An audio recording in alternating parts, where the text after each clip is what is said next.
Okay guys, ito magpapalit tayo ng ball race sa ating NMAX B2 kasi medyo ano na siya, may kabig na yung manibela niya, malikot, masyadong malikot. Ayan. Ano natin babaklasin itong mga flarings natin para may access tayo sa ball race. Let's go. Ayan, bali ang una natin tinanggal is yung cover dito. So isahin natin to, sunod natin tong flarings. Hindi ko lang alam kung anong mga tawag dyan. Basta kailangan natin tanggalin yung mga flarings na yan. Ayan, tanggal na natin yung isang flarings na cover sa harap. Sunod na natin yung iba pa.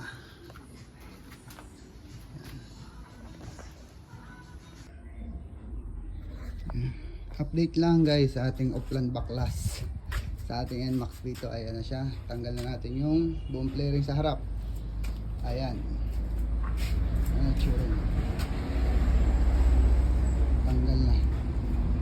Bali, ito nga pala sila. Sa tagiliran, na flaring, may blaster, headlight, espada, console yata yan, taklob ng harap. Tapos yung sa may susian, tapos yung ating panel. Tapos, yan yung pang ilalim natin na flarings. Okay.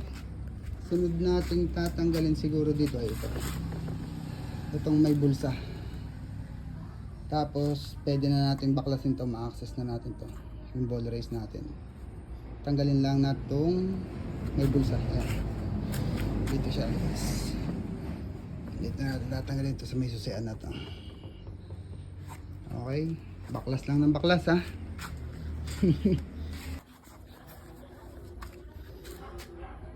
Ayun, tanggal na natin guys yung cover dyan sa may sasiyan. Bali isa lang din disconnect ko yun sa charging port. Yan yung charger natin dyan, connector niya. Yung sa cover ng gas tank, kahit hindi natanggalin yan, mahuhugot naman to, mahuhugot. Malapit na natin ma-access yung ating sa ball race. Madami-daming ngibit ang inubos ko dito ah. Nakakapagod nga lang pero masaya naman. Nakakalibang ng oras. Ito, sunod natin dito ay itong ano, fender sa una at saka yung shock. Let's go.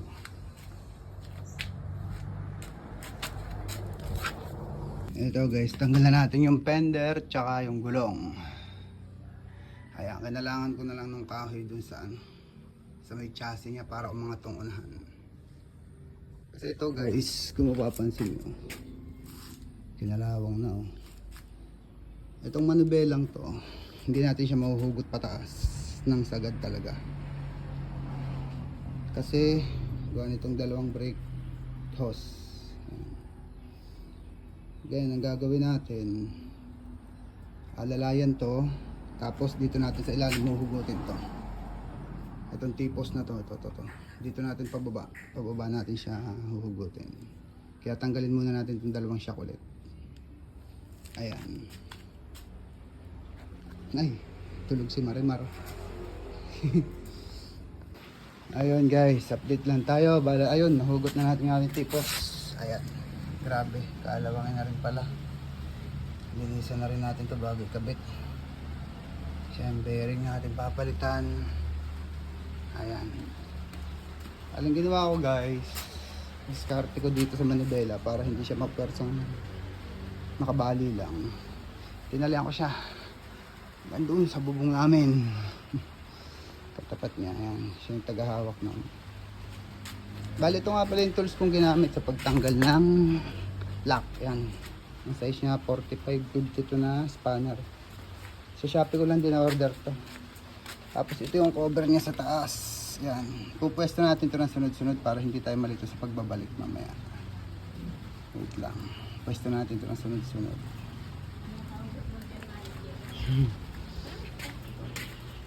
Bali ito yung nasa pinakaibabaw. Sunod ito. Ito yung pinaka-cover nating goma. Balik natin ito mamaya. Ito. Ayan, tapos pinakaibabaw yan. Ay sorry, kamay ko pala nakakita. Pinakaibabaw to, isang to. Tapos sunod sa kanya guys, may washer siya. Parang lock washer siguro. Para hindi umikot yung dalawang, para hindi lumuwag. Yung dalawang nut na kasunod niya. Sunod to. Tapos isa ulit ganito. Tapos may goma. Goma to eh. Hindi ko lang para saan to. Siguro taklob para hindi mapasok ng alikabok or kalawang yung ilalim. Kasi papansin nyo may mga kalawang yung nut nya. Galing sa tipos. Sa ibabaw ng tipos. Yan. Tapos sunod to. Tapos sunod to sa ilalim. Yan. Balang ito, tapos ito pala sunod dito. Yan, nakataob siya. Gana ng pwesto niya. Yan. Balang ginawa ko guys. Kasi unang beses ko lang nagbaklas. Nilagyan ko to ng mga marking. Yan. Isa. Dalawa. Konti-konti lang. Para may reference ako pag binalik. Yan. Kasi yung isang tornilyo dito guys. Ano lang, hand tight lang siya, yung isa yung nasa gitna. Ito hand tight lang to. Yan. Yan, may mga markings akong nilagay diyan. May mga ano. Hand tight lang tong isa. Itong isa maigting yung pinakailalim. Yung sunod sa bearing maigting to, tapos to hand tight. Tapos to parang hand tight din lang. Itong to. Kaya mas mahalaga kung unang beses kayo magkakalas yan. Kasi ako first time ko lang din nagkalas ng sa ball race yan. Dati nagpapagawa lang ako since wala naman akong gagawin ngayon. Kaya ako na yung nagbaklas. Dati pala to guys, kailangan natin tanggalin. Papalitan din natin ng bago. Yung sa pinakailalim ng bearing guide.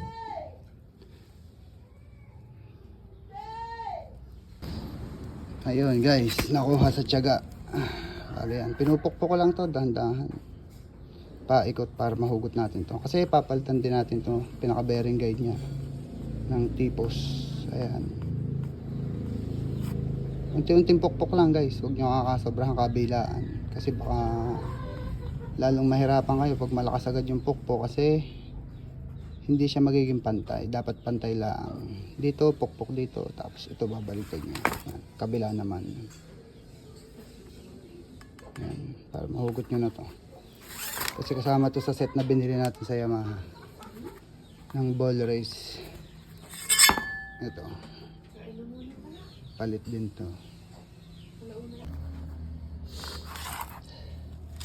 Ay nako, nakakapagod. Ayan guys, mapapansin nyo makalawang to kanina. Tipos natin yan. Nilinis na rin natin yan. May naiwan pa akong konting kalawang dito. Pero kanina yan, sobrang kalawang. Ayan. Linisin na natin lahat ng makalawang. Ayan. Bago natin ikabit, lagyan na ulit natin ng grasa. Ito guys, tanggal na rin natin yung naiwang kalawang dyan sa may lock. Sa may tornilyuhan. Ayan. Napakakintab na. Ito nga pala guys, yung pagkakabit ko dun sa guide ng bearing sa ilalim na naka force fit sa tipos. Ang ginawa ko dyan ay yung luma, ginawa kong panulak pabaligtad. Ayan. Tinulak ko dito. Para yung luma yung pinukpo ko palubog dun sa isa. Dun sa bago. Para pag pinukpok natin, hindi madamage yung bago. Yan. Ang ginawa ko, tinaob ko para hindi dumaplis yung martilyo natin ginagamit. Yan. Ito. Itong gamit. Yan. Itong gamit ko lang kasi martilyo eh. Yan o. Mas malaki yung tatamaan yung martilyo para hindi siya dumaplis. Ayan. Hanggang sa lumapat sa pinakailalim yung bago. Yan. Hindi naman kasi tatamaan yung guide ng bearing. Kapag ka pinagtaklob nyo itong dalawa. Bye-bye gilid lang nung bearing guide siya tatama itong luma.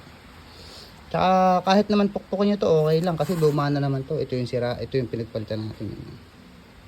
Ayan, lapat na siya. Ngayon tatanggalin naman natin to medyo pupukpukin ulit natin itong pabalik para matanggal.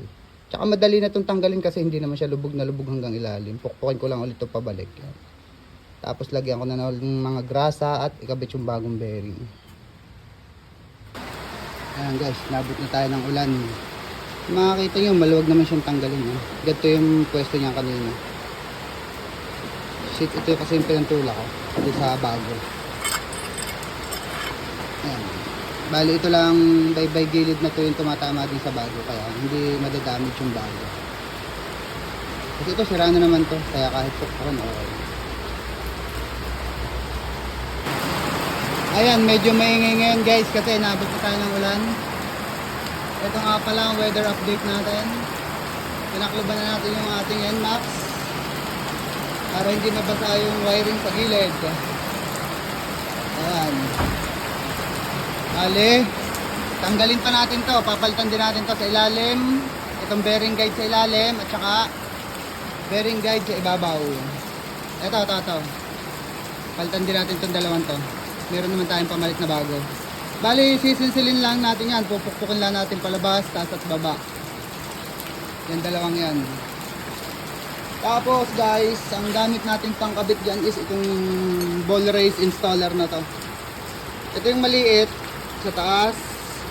Para sa guide sa taas. Itong maliit para naman sa guide sa baba. Kasi magkaibang size yan. Malaki to nasa baba. Bali, ang concept nitong installer na to, yung bago, pag nakabit na natin, siya magtutulak dyan. Tsaka sa taas. Partner, may ka-partner to na nasa taas. Tapos, ito yung pinaka-installer niya na may thread. Hihigpitan natin to. Ayan, hindi ko lang mabibideo guys at medyo malakas ang ulan dito. Update ko na lang kayo pag nakabit na natin. Ay, umulan na guys. Ito guys, bali natanggal ko na yung nasa ilalim tsaka yung sa taas. Yung sa taas nung lagay ko ng ball race. Ito, itsura ng ilalim. Ayan, medyo madilim na lang at umulan na. Ito, galing sa ilalim tsaka sa taas. Bali linisin ko lang to tapos punuin ko ng grasa yan. Ito yung sa taas guys. Ito yung galing dyan.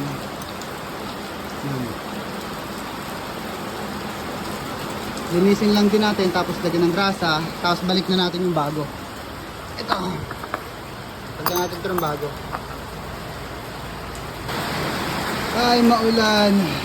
Bali ito guys yung concept ng ating installer. Ayan, taas at baba meron siyang jig. Yan, ito sa baba mas malaki. Sa taas naman, ganito yung tsura niyan. Yan. Sakto yan dyan. Yan. Hihigpitan lang natin to para makompress niya yung dalawang bearing guide sa loob. Higpitan lang natin, mahalin dyan sa taas or baba kung saan tayo maluwan. Mahalaga guys na may proper tools kayo sa pag-install nung dalawang bearing guide na to na nasa chassis mismo ng motor natin. Yan, mahalaga na may proper tools kayo dyan. Kasi mahirap pagpukpok lang yan. Medyo critical yung part na yan kasi pwedeng madamage yan, hindi nyo mapapapasok yan ng pantay pag pukpok lang. Kaya mahalaga ito proper tools sa pag-install.